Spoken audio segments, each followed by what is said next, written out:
All right, so it's been a while since I've done a video, right? And at first, I didn't want to do videos on YouTube because of all the censorship, of all the everything that's going on. But basically, there's a few things that I wanted to talk about. Now, some of you may remember me. I was on Parler. That's a whole huge subject there. So I had almost 40,000 followers on Parler in 2 months. Things were getting pretty big. We were working on getting a website, and I'm still working on that. And then I went to Rumble and try to shoot off to that site too. But let's just be honest, Rumble is not a very good site. It takes 4 or 5 days to put for your videos to get out there. I still have videos from 25 days ago that still haven't cleared. And I just realized I'm going to have to use YouTube right now and not say certain key words. But first off, about Parler, what I wanted to talk about was we all know that it was a huge bastion for the right. A bunch of people on the right were going to Parler because they were being kicked off of Twitter. And for calling people names or for just agreeing with Trump. I mean, Trump was kicked off and all that. And so there was a large amount of people going to Parler because they wanted to actually express their free speech. Then what happened was they once they kicked Trump off, they did this very systematically. And once they kicked Trump off, they knew that he was going to go to Parler. They already had it in the works. And so what they did was they said we have to eliminate the biggest problem, which is Parler, which is the free speech. We have to keep them on our systems, which is Google and Twitter, Snapchat and Facebook and all that stuff. We have to show them that they can't just move to another place and say whatever they want. And so that's why they took down Parler. Now, I was going to wait it out. I was going to say, nope, I'm not going to I'm not going to go to YouTube or anything like that. But there are things that are happening right now that we need to comment on. We need to let people out there know. One, what is the regular person seeing? We're all seeing these crazy things, right? And we're like, are we alone? Am I the only one who's seeing this stuff? No, you're not. Millions of people are seeing what you're seeing. And a lot of us are watching stuff like Steven Crowder. We're watching Tim Pool, The Quartering, things like that. And the biggest tool that the left can utilize right now is to separate us. We've all heard of divide and conquer, but that is what they're doing right now. Parler was the biggest way that we could get everybody on one platform, and we can coordinate what we need to do, and that was super dangerous to the left. They did not want that to happen. So they took it off the App Store. You can't download it. I still have it on my phone. I even have screenshots from my own old Parler thing, showing how many subscribers I had or followers, and I even have some of the things that I put on there. And even on my phone to this day, I haven't deleted the Parler app. I know it's useless, but I still have it. Now, we've learned from Parler what's going on. John Mates, or Matz, whatever his name was fired. And there's some disagreement on what happened, right? Because John was trying to say that, hey, we need to get Parler back online. So we need to bend the knee on some of these issues. We need to not let, we need to make sure that we don't let people say this, that, and the other. We need to make sure that hate speech is curtailed and all that stuff. But the people who ran the board said no, we're not going to let that happen. We're not going to become Twitter. Now, whether you think Mats or Mates is the enemy, or whether you think he is somebody who is trying to do the right thing, that could be debatable. But right now, they are working on getting Parler back and running. This is going to be a war. A lot of people don't want. A lot of people on the left and all that stuff don't want it, but Parler has become something bigger. Parler is now a cause. It is no longer just an app. It is no longer just entertainment. It is something that we need to fight for. We need Parler back. And whether it's called Parler or something else, we need to make sure these people get on those servers. Now, let me talk about January 6th. I'm not going to use any incendiary terms. I'm not going to hate on anybody. One thing that I want to say, though, is as somebody who was on Parler, I had 40,000 people on my page. You know, I was getting like 10 to 20,000 views like every couple hours. I mean, it was after just 2 months, Veteran Redbeard was getting a lot of people, and my voice was starting to expand to a lot of people. Because of that, I was privy to a lot of information because people were sending me. I had 40,000 people who sent me stuff, and I had a huge net cast where I could hear a bunch of things that were going on. And the biggest problem that people were having was we had two groups. We had the conservatives and the patriots, and then we had these people who were extremists. Now, when it comes to these extremists, I want to say I don't think that they were conservatives. I was called a traitor. Now, let me tell you something. I served 2 tours in Iraq as a combat medic. I signed on the dotted line, did 5 years, spent 2 years in Iraq. I served in the Army. And I believe in America. That's why I'm a conservative. I'm not full-on a Trump supporter, but I'm a Trump apologist. I think that a lot of the things that he stands for is right. Now, I do think he dropped the ball on Section 230 and some other things. I think that he wasn't, but a lot of that was his administration. Bill Barr was a problem. There was a lot of these problems that he wanted things to happen, but they just didn't do it.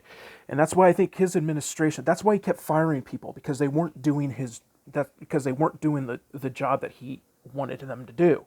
And sooner or later, he had to just say, I can't do this anymore. So he kept some of the people, and nothing ever got done. And he had the Senate. I mean, he should have utilized people like Ted Cruz and a lot of the senators and stuff like that. Now, we will say that the House, yes, the House was, Nancy Pelosi had the House, and she blocked some of the things, but I believe that Trump could have done more if he would have picked the right people, and if he would have watched, first of all, if he would have watched what he said. He was way too active on Twitter. And this guy, I mean, he made a lot of bad decisions. He was the voice of the people, but he had to be presidential at the same time. And that's one thing that he dropped the ball on. But I do think that what he stood for and what people loved him for, I think he was a great president. I think that he didn't do a lot of good things, or he didn't do things that he should have, but a lot of the things that he did were great. And a lot of it was we needed 4 more years of him. But I'm not going to say my opinion on that, because that can get the YouTube algorithm can short me out, and Susan Wojcicki, this video will get banned or whatever. I'm not monetized yet, but we all know what will happen on YouTube if you talk about what happened during that whole thing in November of 2020. But anyways, what I was saying was, when it came to Parler, There were a lot of people. There was a guy, there were multiple people, even though I was a soldier, served 2 terms in Iraq, combat medic, signed to make sure I didn't believe in the war effort, but I wanted to bring people back. And these people were calling me a traitor. And why do you think they were calling me a traitor? Simply because I refused to call for violence. I am a believer in Yeshua, in Jesus Christ. I am a believer in God, and I refuse to ever call for violence. Now, people are saying, you're a traitor. We need to start a civil conflict. I'm not going to say the word, but we need to start a civil conflict. We need to put these people in their place. Now, the biggest problem I had with this is, who's we? These people who have never lifted a finger, these people who are typing behind message boards all day, are trying to get people, one, they're trying to get people to do the stuff that they refuse to do. They want to see people go and do that on their behalf. They want people, there's 2 groups. The first group is, oh, let's start mobilizing people, not me, but let's start mobilizing people to go out and do these different things. Second, and this is what I really think what was happening. Number 2, I think there was a lot of them that were Antifa or BLM or leftists that were trying to make conservatives look bad. So many of them came out, they had like no followers or 5 followers or something like that. And they had only been on for a couple days right before January 6th. And they were saying things like, you're a traitor if you don't believe in going to the Capitol and doing all this stuff. That's not what conservatives stand for. We believe in protesting peacefully. And a lot of these people, a lot of these people who were found in that building were Antifa or BLM people. This was a way for them to disregard the certification of electoral votes. They wanted an event. Never mind that there was 7 months of rioting, right? 7 months of rioting, never mind that. This one day of people who were Antifa wearing Trump MAGA hats going in there and causing problems. Now, I will say they're very much may have been conservatives doing that. And if they were, they obviously are ridiculous. They don't know what they're doing, because that is not the way to do it. The left takes any little thing that the right does and they impose a double standard. 7 months of rioting, Trump had to send the National Guard. All of these people in Portland, I'm 3 hours south of Portland, and I know from personal experience what happened in that city. I'm also from Washington too. I used to live in Washington, and I know people in Seattle. And all of this stuff, they had people taking over police precincts. And what did the mayor do? She said, we may have the summer of love. The summer of love, when people were being killed and raped and stuff like that, right? The summer of love. And that summer of love didn't stop until they showed up at the mayor's house and protested her.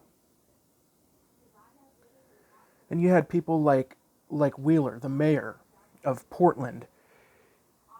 He refused to prosecute these people, and he was on their side. And what did they do? They protested and told him to resign. The whole time they were telling him to resign. Then what did he do? He said, okay, finally, now that Trump is gone, we need to crack down on these people. We need to crack down on them. And like 2 days after that, we see a video of these people, these leftists, going to him and calling him all kinds of names and turning on him and stuff like that. Well, that wasn't just because of what he said. They wanted him out because he was white, because he was a white man and all this stuff. They don't care about the politicians. And these politicians think that they are appeasing them and getting their votes and stuff like that. But that's not what happens. Like, look at BLM. BLM supported Joe Biden, and they stood on his side for so many months. And once he got into power, what did he do? He just pushed him to the side. And now BLM is saying, we demand a seat at the table. We're not getting what he promised us and all this because he's using you. Organizations like BLM think that they're going to force a seat at the table by having these white Democrats on their side, but it's not happening. What they need to do is they actually need to figure out, okay, is this hate worth trying to appease to people who never really cared about us? I mean, Biden's own VP was ragging on him because of the busing, of what he did when it came to busing. She was like, I was one of those little girls that was the victim of your busing, whatever they're called, you know. Sorry, my memory is not very good. Regulations, right? And then all of a sudden he picks her for VP. I mean, it's just ridiculous. But anyway, like I was saying, there's all this stuff going on in my head, and I'm sure it's going through yours, that I keep getting sidetracked, and because all of this stuff makes me so angry. And I can talk for 3 hours about this, but I only want to make this like a 20-minute video. But anyways, when I was on Parler, I saw these people who I had never seen before, right before January 6th, and they were calling for violence. It was like they were trying to get the conservatives to do this stuff and to try and make it look like they were doing this stuff. And the report said Google had they found 98 different posts on violence and stuff like that in regards to the January 6th. I'm not going to say the word, but because of January 6th. And I can guarantee you, I can spend 2 days on Twitter and find so many more from like Antifa and BLM calling for violence. But that wasn't the point. The thing was they needed an event to say, look at these people, they're hateful, they're violent, and they're trying to destroy democracy. That was their big thing. They're trying to destroy democracy. But they just forget the 7 months of trying to take over police precincts and graffiti federal buildings and stuff like that. I mean, what about all the irregularities that happened? I mean, are we just going to forget about that? Anyways, I'm going to have more videos. I'm going to start talking about this stuff a little more. One thing that I want to say is that to anybody who is watching these things, I'm a soldier. I will always be a soldier, and I'll always be a medic. But there's one thing that I won't stand for, and that's violence. I will never stand for violence. And I will never want people to go out and do something that I'm not willing to do myself. And I'm not willing to hurt others. I'm not willing to do it. And so if I'm not willing to do it, I'm definitely not wanting other people's to do it on my behalf. We need to be smart about this. Now that their puppet is in office, you start to see all of these news organizations now clamping down on Andrew Cuomo. They're talking about how 13,000 people. He hid the numbers of 13,000 people gone off into the nursing homes. We hear about this Axios thing. Look it up, about how the deputy press secretary was in a relationship with somebody with Axios. And then Politico ran a paper, was going to run a story on it, and someone from the Biden administration said, I will destroy you. Look at Tim Pool's recent stuff. Look at Ben Shapiro's stuff. And one more thing that I want to say. In regards to Gina Carano, I know I'm covering a lot of things, but this is the last thing I'm going to say. In regards to Gina Carano, we need to support her. She's an awesome, strong woman. The left doesn't care about strong women. They don't care about that stuff. They just care about their agenda. We need to support Gina Carano. And I'm so glad that Ben Shapiro stepped up and is now hiring her for a movie. But bottom line is conservatives need to band together peacefully, lovingly, And we need to try and stop this great reset. We need to stop people from